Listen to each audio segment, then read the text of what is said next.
جنات پر ایمان بھی، ایمان کا مطلب یہ یقین رکھنا کہ جنات کا وجود ہے، یہ بھی ایمان کا حصہ ہے۔ جنات کا منکر بھی اسلام سے خارج ہے، کیونکہ قرآن مجید سے، احادیث سے، تواتر سے یہ بات ثابت ہے کہ اللہ نے ایک مخلوق آگ سے بنائی ہے، ایک مخلوق بنائی ہے نور سے، جس کو کیا کہا جاتا ہے؟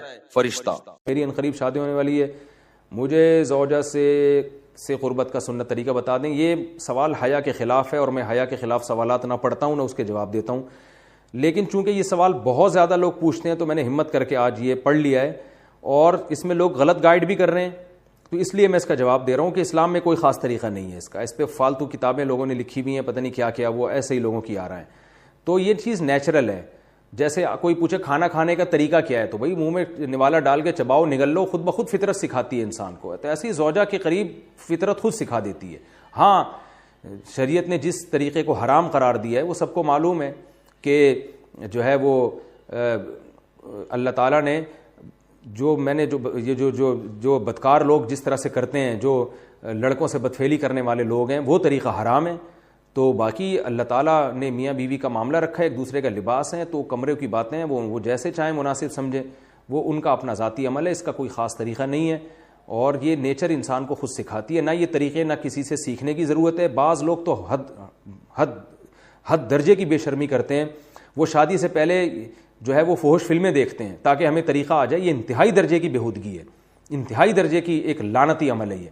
تو یہ کوئی خاص طریقہ نہیں ہے، میاں بیوی ایک دوسرے کا لباس ہیں، وہ جس طرح سے ایک دوسرے کو سیٹسفائی کر سکتے ہیں وہ کر لیں، تاکہ ان کی توجہ کسی اور طرف نہ جائے، وہ حلال کی تسکین ان کی بند کمرے کے اندر ہو جائے، اور یہ باتیں لوگوں سے شیئر بھی نہیں کرنی چاہیے۔ آج یہ بھی ایک حرام کاری ہو رہی ہے، میں بہت سخت الفاظ استعمال کر رہا ہوں اس لیے کہ یہ، اور میرے پاس کوئی ہلکا لفظ نہیں ہے۔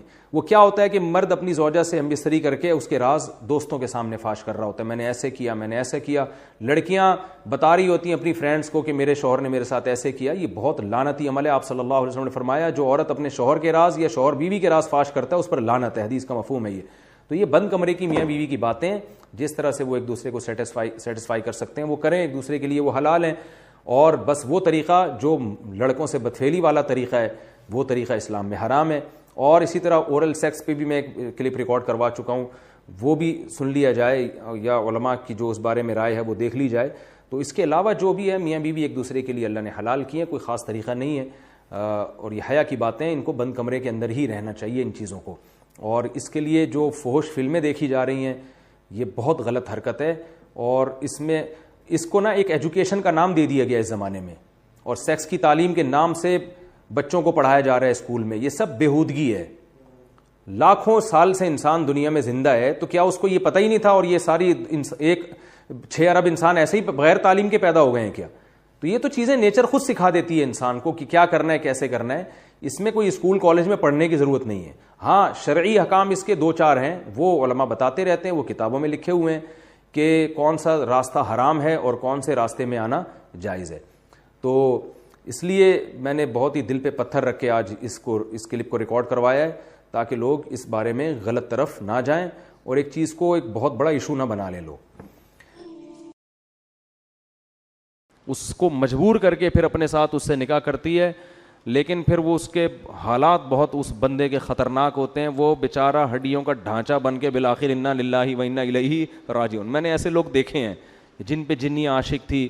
ایک دفعہ تبلیغ جماعت آئی، وہ بیچارہ ایک تبلیغ میں بہت نیک آدمی، وہاں بمبئی میں کہیں پتہ نہیں کسی ایسے فلیٹ میں جا کے ٹھہر گئے جہاں لوگوں نے منع بھی کیا ہوا تھا۔ وہ میں واقعہ سناتا ہوں نا، ایک آدمی بڑا فنٹر بنا ہوا تھا، کسی نے کہا بھائی یہ فلیٹ عرصہ دراز سے خالی ہے، اس میں جنات ہیں۔ اس نے کہا بھائی جن ون کچھ نہیں ہوتا، میں بہادر جا کے دروازہ بجایا، ہاں بھائی کوئی ہے؟ اس نے کہا ہاں ہوں۔ سنا یار یہاں کوئی جن ون رہتا ہے؟ کہہ رہا میں تو 500 سال سے رہ رہا ہوں، مجھے تو ابھی تک کوئی نہیں ملا۔ تو یہ بے ہوش ہو کے گر گیا۔ اس نے کہا بھائی 500 سال سے کوئی انسان تو رہ نہیں سکتا۔ تو جن کے معاملے میں یہ ہے کہ نہ ان سے ڈرو، نہ فنٹر گیری کی کوشش کرو، نارمل اپنی لائف گزارو، کسی کو کچھ بھی نہیں کہتے۔ اور عاملوں کے پاس گئے تو جن چڑیل بھوت تمہارا راستہ دیکھ لیں گے، یہ میں بتا دوں۔ عامل جہاں سونگ کے جائے گا نا، 25-30 جنات وہاں چھوڑ کے جائے گا۔ وہ عاملوں کے سانس سے یہ جو ہے نا سونگ کے ہی وہاں پہنچ جاتے ہیں، یہ ان کو پتہ ہوتا ہے یہاں ہماری دکان چلے گی، کسی عامل کو گھر میں نہیں آنے دو کبھی۔ تو جنیہ سے نکاح، وہ میں واقعہ سنا رہا تھا، وہ بیچارے ایک تبلیغ جماعت کے تھے, 40-45 سال ان کی عمر تھی. تو انہوں نے بتایا کہ انڈیا میں ایسا ہو گیا, ان پہ کوئی جنیاں چڑھ گئی ان کے اوپر نا, عاشق ہو گئی. اب کیا نتیجہ نکلا ہے, وہ ان کو نکاح نہیں کرنے دے رہی. اس بیچارے کی عمر 40 سے 45 سال ہو گئی اور اب تک وہ کنوارے کا کنوارا ہی. اور وہ جنیاں ہندو, وہ مجھے کہتے تھے کہ میرے سامنے خوبصورت لڑکی کی شکل میں آتی ہے اور یہاں بندیاں لگی ہوئی ہوتی ہے, اور مجھے کہتی ہے کہ تو ہندو بن جا اور مجھ سے شادی کر لے. لیکن اس آدمی کا بھی ظرف تھا, یہ اس نے کہا میں کسی قیمت پہ ایمان نہیں چھوڑ سکتا. اچھا یہ باتیں ہو رہی تھیں, اتنے میں انہوں نے مجھے بتایا کہ ان پر نا وہ کیفیات طاری ہونا شروع ہو گئیں اور وہی جنیاں ان کے اوپر سوار. اچھا مجھے کہتے ہیں کہ سارا دن انڈین گانے سناتی رہتی ہے مجھے بیٹھ کے.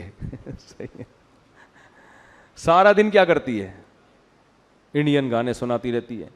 اچھا خیر, جب وہ ان پہ سوار ہو گئے, میں بیٹھا ہوا تھا سامنے, اللہ کا شکر ہے میں ان چیزوں سے ڈرتا مرتا نہیں ہوں. اگر آپ ڈر گئے نا تو ایک جنیاں آپ کے پاس بھی آئے گی, پھر یہ سمجھ لو.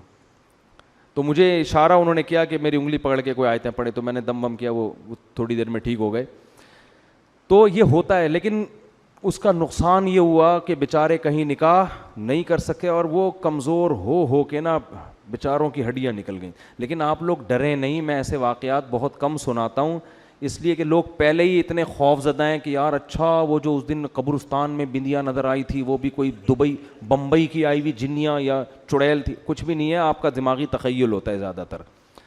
تو وہ لاکھوں میں کوئی ایک آدھ واقعہ ہو جاتا ہے ایسا, اور وہ جس کے ساتھ ہوتا ہے بس وہ صبر کرے اور اس کا کوئی حل نہیں ہے. اس نے صبر کیا, عفت اور پاک دامنی سے زندگی گزاری, اب پتہ نہیں اب تک زندہ ہیں نہیں ہیں, زندہ ہیں تو اللہ ان کو اس مصیبت سے نجات دے, اور اگر انتقال کر گئے تو اب تو وہاں انشاءاللہ حوروں سے اللہ نے ان کے صبر کی وجہ سے ان کا نکاح اللہ سے امید کرا دیا ہوگا اللہ تعالیٰ نے.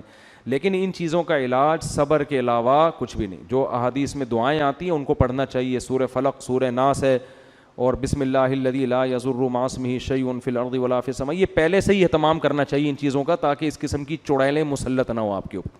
بہت سے نوجوان کہہ رہے ہوں کہ کاش ہمارے اوپر بھی کوئی ایسی جنیاں آ جائے. تو میں اس لیے پہلے بتا رہا ہوں کہ اس کی تمنا مت کرو, آ گئی نا. وہ ایک آدمی کی بیوی پہ جن چڑھ گیا, کسی نے آ کے بتایا تمہاری بیوی پہ جن آ گیا. اس نے کہا خود ہی بھگتے گا آپ.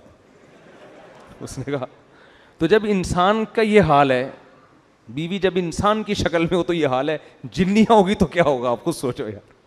لوگ جنات کو اپنی بیویوں سے ڈرا رہے ہیں, تو اور بیوی اگر جن ہو اس کو کس سے ڈراؤ گے, وہ تو بہت خطرناک ہوتی ہے بھائی. تو اس لیے اس کی تمنا نہ کہ مسئلہ آ گیا تو میں نے بتا دیا, ہم نے کہا چلو قرآن میں جنات کا تذکرہ ہے تو سرے دس یہ بھی ہو جائے. ورنہ میں کوشش کرتا ہوں جن چیزوں کا ہماری پریکٹیکل لائف سے تعلق نہیں ہے بولو زیادہ مت کرنا, چھیڑتا نہیں. مرد کی بھی جنیاں عورت سے شادی ہو جاتی ہے, تبھی فقہا نے اس کے احکام لکھے ہیں کہ مرد کے لیے کسی جنیاں سے شادی جائز ہے یا نہیں. تو فقہا لکھتے ہیں کہ یہ عمل انسان کے لیے بولو نا بھائی ناجائز ہے, کیونکہ جنس الگ الگ ہے. اب آپ کیسے ہو جاتی ہے, اس کی کوشش قطن, کیونکہ جن کی جنیاں سے شادی ہوئی نا ان کے بیڑا غرق ہو گیا ہے. وہ جنیاں کو یہ انسان افورڈ نہیں ہوتی, تو جنیاں کو کون افورڈ کرے گا. لیکن چونکہ فقہا نے ایک مسئلہ بیان کیا اس لیے میں نے بتا دیا کہ اس بات کا امکان موجود ہے. بعض دفعہ ایسے ہوتا ہے کوئی جنیاں جو ہے کسی پہ عاشق ہو جاتی ہے, اس سے ڈبل ترقی ہوتی ہے ان کی, کیونکہ یہ بڈھے حکومتوں پہ بوجھ نہ بنتے, سورس آف انکم کمانے والے بازو زیادہ ہو جاتے. جوان آدمی بوجھ نہیں بنتا, بچہ اور بوڑھا بوجھ بنتا ہے. تو بچپن تو بہت جلدی ختم ہو جاتا ہے, بڑھاپا جلدی ختم نہیں ہوتا. 30 سال 40 سال تک چلتا ہے بڑھاپا, 60 سال کے بعد شروع, اور پاکستان میں تو 50 سال کے بعد بڑھاپا شروع ہے. تو 40 سال آپ گورنمنٹ کے خرچے پہ, اور گورنمنٹ کہاں سے کمائے گی, وہ بھی تو افراد سے ہی کماتی ہے. تو آپ کو پاکستان کو ترقی دینا ہے تو اور بہت سارے ذرائع بھی استعمال کریں. ان بہت سارے ذرائع میں گروتھ ریشو کو بڑھانا بھی ہے. اگر کم کر دیا تو ترقی بڑھنے کے بجائے اور کم ہو جائے گی.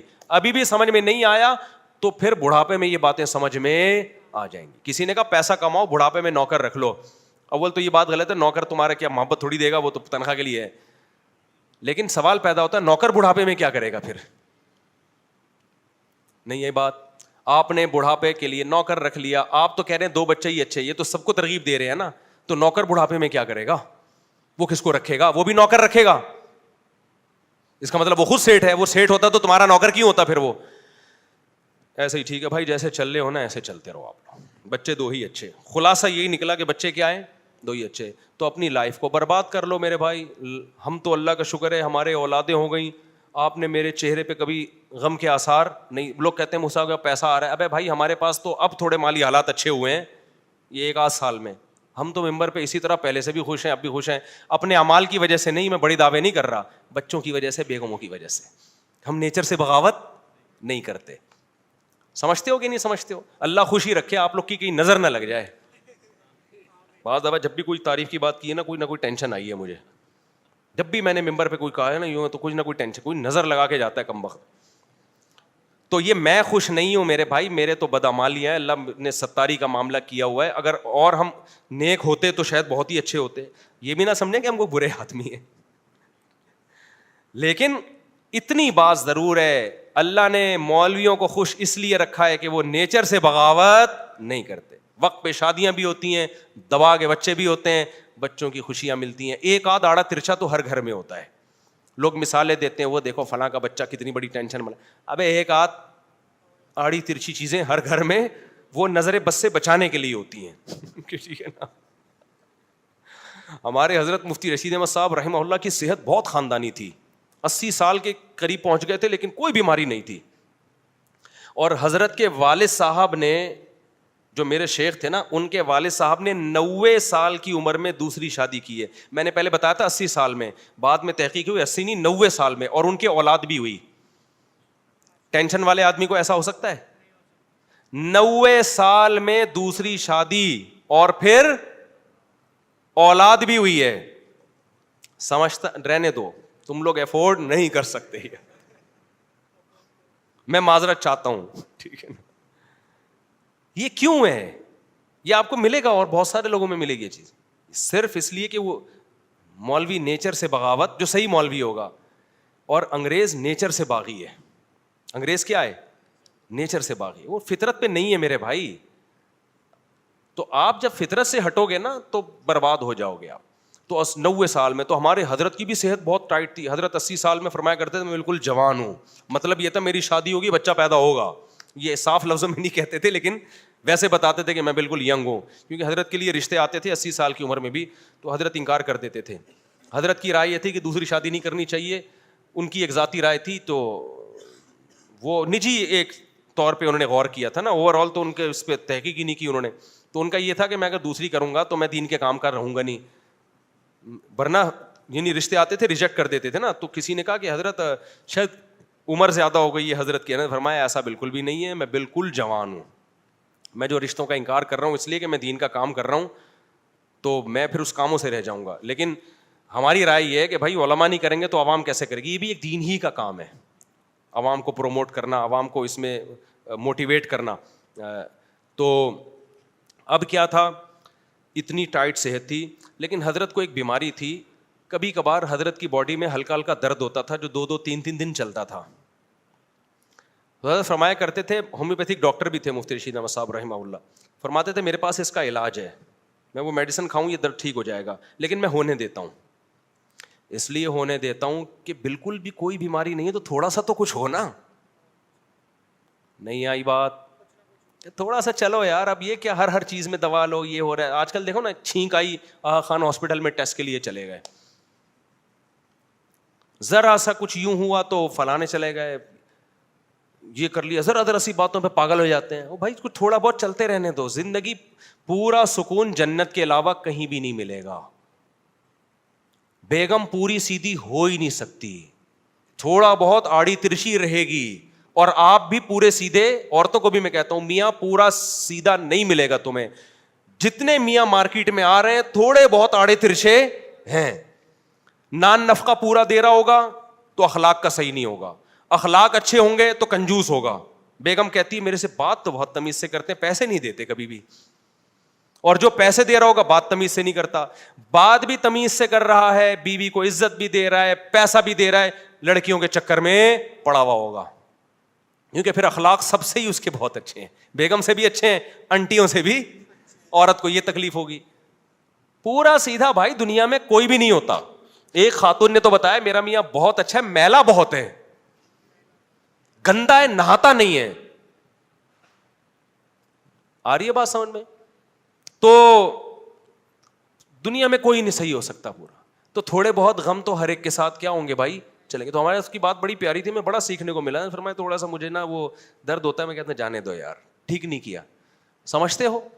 اور پھر حضرت کو جب طبیعت خراب ہوتی تھی, زیادہ علاج ولاج نہیں کرتے تھے, تو ہم گئے حضرت کی عیادت کے لیے نا. ہم نے کہا حضرت آپ کی طبیعت بہت خراب ہے, ہاسپٹل چلے ہیں. فرمایا کہ اب عمر 80 سال ہو گئی ہے, ابھی بھی مرنا نہیں ہے تو کب مریں گے, مرنے دو آرام سے مجھے, ٹھیک ہے, ٹینشن نہیں لی یار. اور انتقال ہو گیا ہو, حالانکہ وہ شاید ہاسپٹل چلے جاتے تو شاید بچ جاتے, لیکن وہ تو اللہ کی طرف سے مقدر ہے, ہم تو اسباب کے لحاظ سے بات کر رہے ہیں. تو حضرت فرمایا کرتے تھے اب میری عمر اتنی زیادہ ہو گئی ہے, اب مجھے مرنے دو بھائی, بیمار ہو رہا ہوں تو ہونے دو. کیسے ریلیکس ہیں یا نہیں ہے, کیا کہ اب اتنی زیادہ. حضرت فرمایا کرتے تھے میں جب 60 سال کا ہوا تو مجھے زندہ رہتے ہوئے شرم آنا شروع ہو گئی. ٹھیک ہے نا. 63 سال کا جب ہوا نا تو فرمایا مجھے پھر شرم آتی تھی کہ نبی صلی اللہ علیہ وسلم 63 سال کی عمر میں آپ کا انتقال ہو گیا, تو ہم 63 سال سے بھی زیادہ ہیں یار, ہماری ویلیو نبی سے زیادہ تھوڑی ہے. تو 63 سال کے بعد حضرت فرماتے ہیں مجھے شرم آتی ہے زندہ. اور شرما شرمی میں 80 سال تک زندہ رہے ہیں, کیونکہ خوش تھے, ٹینشن نہیں لے رہے تھے, نیچر کے مطابق چلتے تھے, فطرت کے مطابق. بر وقت شادیاں ہوئی ہیں ان لوگوں کی, اولادیں ہوئی ہیں, بہویں دیکھیں, پوتے دیکھے, نواسے دیکھے. یہ ہے نیچرل لائف.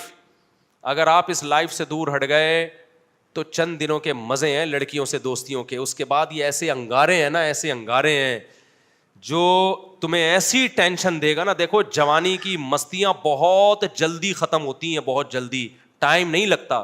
اس لیے میں نوجوانوں سے کہتا ہوں فوش فلمیں اور یہ سب چیزیں چھوڑ کے شادیوں پہ سیٹ ہو جاؤ. میں اللہ نے مجھے کہاں سیٹ کر دیا, شادیوں پہ ایسا سیٹ کیا ہے نا نکل ہی نہیں پا رہا میں اس سے, آٹو پہ ہو گیا ہوں میں. جب میری تیسری شادی ہوئی نا تو لوگوں نے کہا اب آپ چوتھی بھی کریں گے, میں نے کہا اب تو میں نہیں بھی کروں گا تو میرا باپ